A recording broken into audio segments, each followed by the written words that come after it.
ভবানপুর এলাকার মা বোনেরা গো, তাহলে মনে রাখবা গো মা, আল্লাহর জান্নাতে যাওয়ার জন্য স্বামীর মনটাকে খুশি রাখা লাগবে। কথা কোন ঠিক কিনা? হযরতে হুযায়ফার বউ ডাক দিয়া কয়, স্বামী আপনি আমারে দুনিয়াতে সময় দিতেছেন না, আপনি নামাজ পড়ে সময় কাটান, আল্লাহর ইবাদত করে সময় কাটান। এ আমার স্বামী, আপনার কাছে আমার আবদার হইল, আপনি যদি মারা যাওয়ার পরে জান্নাত পান, আপনি আমারে আপনার সাথে রাখবেন নি? স্বামী কয়, হ্যাঁ আপনাকে আমার সাথে রাখবো। স্ত্রী বলে, আমি আমার স্বামীটাকে খেদমত করলাম, বললাম দুনিয়ার কোনো লোভ লালসা জামাই আপনার কাছে আমার নাই। আর এখনকার বেডিয়ায় যদি মাসে একটা 3 পিস না কিনাতে জামাইয়ের প্রতি তাসাল্লা ফেদ দেখায়। এখনকার মহিলারা বাজারে নতুন কোনো শাড়ি কাপড় বাইর হইলে এটা স্বামী না কিনা দিলে জামাইয়ের সাথে একবার রাগারাগি দেখায়। না মা, আপনি দুনিয়ার সম্পদের আশা করেন না, জামাইয়ের মনটা খুশি রেখা আপনি আপনার আখিরাতের আশা করেন। দুনিয়াতে স্বর্ণ গয়না না পড়লেও চলবে, দেখবেন আপনি যদি আপনার স্বামীর মনটা খুশি রাখেন, আমার আল্লাহ তাআলা জান্নাতের ভিতরে আপনারা জান্নাতের সাজে সাজাইয়া দিব। জবান খুলে জোরে জোরে বলেন সুবহানাল্লাহ। হযরত হুযায়ফা উনি যখন ইন্তেকাল করলেন, ইন্তেকাল করার পরে এবার হযরতে হুযায়ফা ছেলে হযরতে আবাহুনি রাহমাতুল্লাহ আলাইহি তিনি বলে, আমার আব্বা জান ইন্তেকাল করার পরে আমি আবার মুরাকাবা করতে লাগলাম। মুরাকাবা, আমার আল্লাহর কাছে কান্না করলাম, মাবুদ আমার আব্বা জান তো অন্ধকার কবরে, আমার আব্বা কবরে কেমন আছে আমি একটু দেখতে চাই। এ যুবক ভাইরা, আপনাদের অনেকের মা মারা গেছে, এ মুরব্বী বাবারা আপনাদের অনেকের বাবা মারা গেছে, মাঝে মাঝে মারে স্বপ্ন দেখেন, বাপরে স্বপ্ন দেখেন। কেন দেখেন জানেননি? আল্লামা ইবনে সিরিন রাহমাতুল্লাহ আলাইহি বলতেছে, যখন কোন মানুষ কবরের ভিতরে কষ্টের মধ্যে থাকে, ওই কষ্টের মধ্যে থাকলে তখন তারা তাদের আত্মীয় স্বজনের স্বপ্নে হাজির হয়। কারণ কি? আত্মীয় স্বজনের স্বপ্নে আইসা তারা বুঝাইয়া দেয়, তোমরা আমার জন্য দোয়া করো। আপনারা যদি কখনো আপনার মা আপনার বাবাকে স্বপ্ন দেখেন, আপনারা সাথে সাথে 2 রাকাত নামাজ পড়ে তার জন্য দোয়া করবেন, আমার আল্লাহ তাআলা তাদের কবর আযাব মাফ করে দিবে। হযরত হুযায়ফা ছেলে আবাহুনি রাহমাতুল্লাহ আলাইহি ডাক দিয়া কয়, জগতের মানুষ, ও জগতের মানুষ, আমি আল্লাহর কাছে কামতে লাগলাম। হঠাৎ করে আমি আমার ঘুমের ঘরের স্বপ্নের মধ্যে দেখতেছি আমার আব্বা যায় জান্নাতের মধ্যে ঘোরাফেরা করতেছে। জোরে জোরে বলেন সুবহানাল্লাহ। বাবা তুমি কেমন আছো ছোট মাটির ঘরে, তোমার কথা হৃদয় মাঝে পড়ছে বারে বারে, ভালোবাসি তোমায় বাবা বুকটা যে যায় ছিঁড়ে, তোমার কথা হৃদয় মাঝে পড়ছে বারে বারে। বাবা গো, ও বাবা, বাবা গো, ও বাবা। সন্তান কয়, আল্লাহ আমার আব্বা জান দুনিয়াতে নামাজ রোজা ইবাদত কইরা যেই পরিশ্রম করছে, আপনি আমার আব্বা জানলে জান্নাত দান করছেন।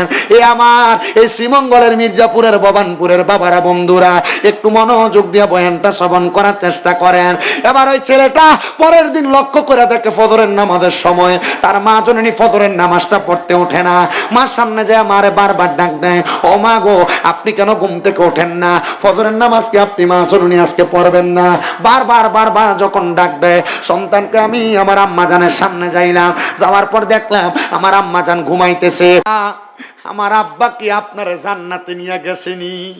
ডাক দিয়া কই, সন্তান হ্যাঁ হ্যাঁ, আল্লাহ তাআলা তোমার আব্বার সাথে আমার জান্নাতের মধ্যে নিয়ে গেছে। এ ভবানপুরের যুবক ভাইরা, মুরব্বী বাবাজিরা, পর্দার অন্তরালের মা বোনেরা, আজকের মাহফিলে কে জানি বসছো, তোমার মা অন্ধকার কবরে, ওই ছেলের মা যে জান্নাতে গেছে, ওই ছেলের বাবা যে জান্নাতে। কিন্তু অনেক সন্তান ওই আম্মা আব্বার মনে কষ্ট দেয়, অনেক সন্তান ওই আম্মা আব্বারে খানা দেয় না, অনেক সন্তান ওই আম্মা আব্বারে আলাদা করে দেয়। মাপ চাই, মাপ চাই রে আমার ভবানপুরের বাবারা। কেউ যদি ওই মা বাবার মনে কষ্ট দিয়া থাকো, দমক দিয়া থাকো, ওই আম্মা আব্বারে আঘাত দিয়া থাকো, আম্মা আব্বারে বাত না দিয়া থাকো, না না না, তোমার মতো শ্রোতার আমার দরকার নাই। এখান থেকে বাড়িতে যাইয়া মার পায়ে ধরবা, বাবার পায়ে ধরবা, ধরে বলবা, মা ও আব্বা আল্লাহর রাস্তে আমি সন্তানরে মাফ করে দেন। যতক্ষণ পর্যন্ত তোমার মা বাবা মুখ দিয়ে বলতে মাফ করে দিছি, ততক্ষণ পর্যন্ত মা বাবার পাও তুমি ছাইরো না। কারণ কি? কারণ যদি তোমার মা বাবা তোমারে মাফ না করে, আল্লাহ তোমারে মাফ করবে না। মা বাপ যদি তোমারে মাফ না করে, তাহলে আমার আল্লাহ তোমারে মাফ করবে না। এ সন্তানের দলেরা, একবার চিন্তা করে দেখো, তোমার মা বাবা তোমারে বড় কষ্ট করে মানুষ করছে। মা জননী সকালবেলা পান্তা ভাত গুলা খাইতো না, রাইখা দিত। আমার সন্তান দুপুর বেলা আসলে, রোদের মধ্য থেকে আসলে পান্তা ভাত গুলা খাইলে ফুতের কলজা ঠান্ডা হইব। আজকে ওই মা কবরে সন্তান, বাজারে কত রং বেরঙ্গের ফল দেখা যায়, কিন্তু তুমি তোমার আম্মা আব্বারে খাওয়াইতে পারো না। আম্মা আব্বা তোমার লাখ লাখ টাকা জায়গা জমি দিয়া গেছে, বাড়ি দিয়া গেছে। চিন্তা করে দেখো, মা বাবার পেছনে যদি তুমি প্রতি মাসে 1000 টাকার ফল কিনা খাওয়াইতা, 12 মাসে 12,000 টাকার ফল তো তুমি তোমার মারে খাওয়ানো লাগতো। মা বাপ যদি বাইচা থাকতো, প্রতি মাসে যদি 1000 টাকা করে হাত খরচের টাকা দিতা, 12 মাসে 12,000 টাকা হাত খরচের টাকা দেওয়া লাগতো।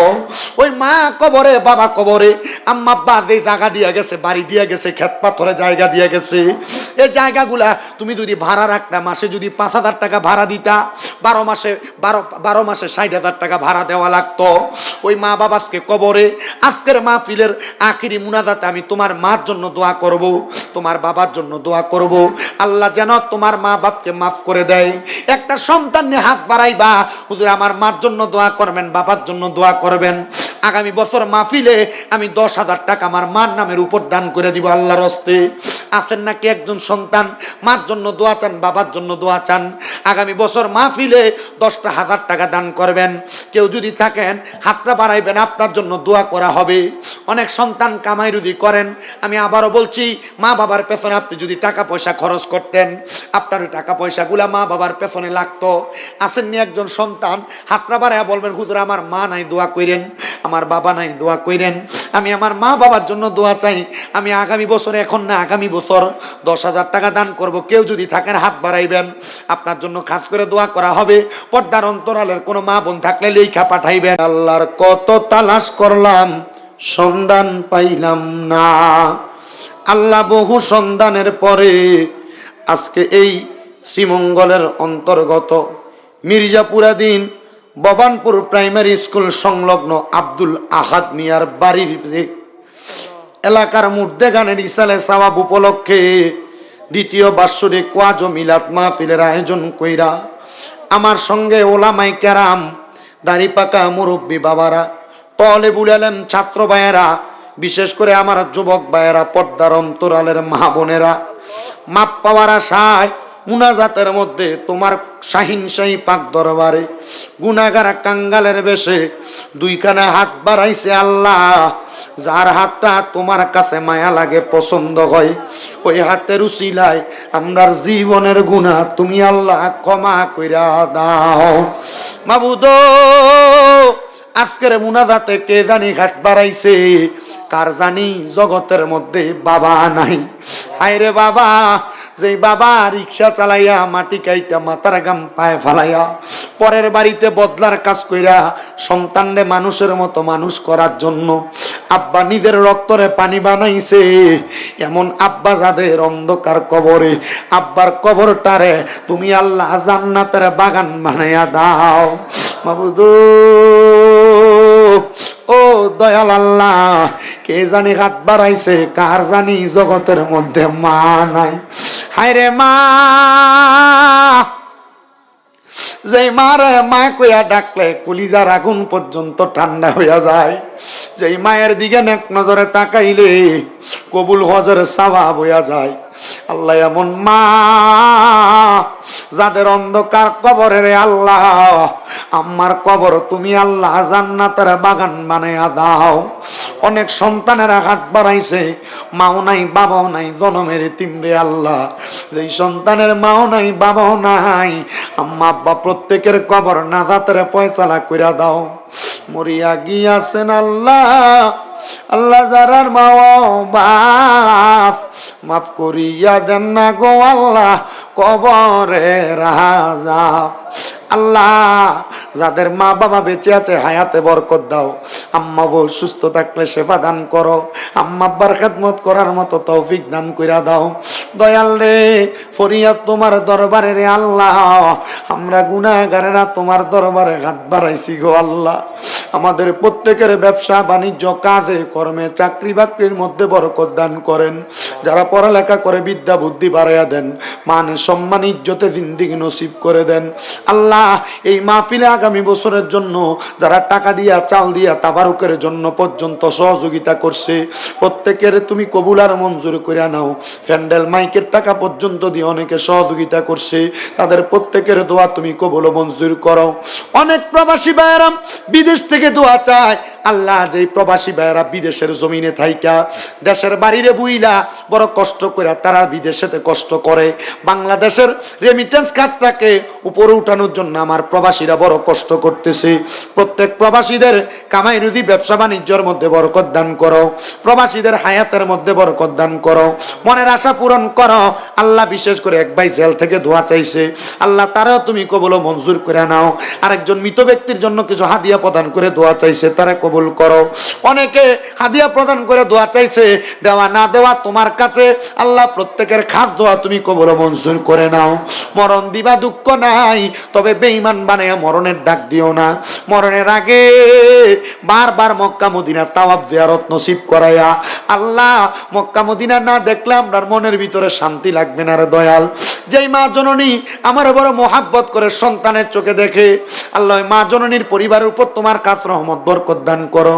এই ভবানপুর এলাকা সহ পুরা শ্রীমঙ্গল মৌলভীবাজার সহ সোনার বাংলাদেশের উপর তোমার কাছ রহমত বরকত দান করে দাও। এই শাহজালালের দেশ, শাহপরানের দেশ, এই দেশের অসংখ্য পরিমাণ বরকত আমাদেরকে দান করো আল্লাহ। মরণের আগে মক্কা মদিনা তাওয়াফ জিয়ারত নসিব করায়া আমার নবীর নূরানি চেহারা মুবারক দেখতে দেখতে আখেরি জবানে মধুর কালেমা পড়ে দিয়ে লা ইলাহা ইল্লাল্লাহু মুহাম্মাদুর রাসূলুল্লাহ সাল্লাল্লাহু আলাইহি ওয়াসাল্লাম।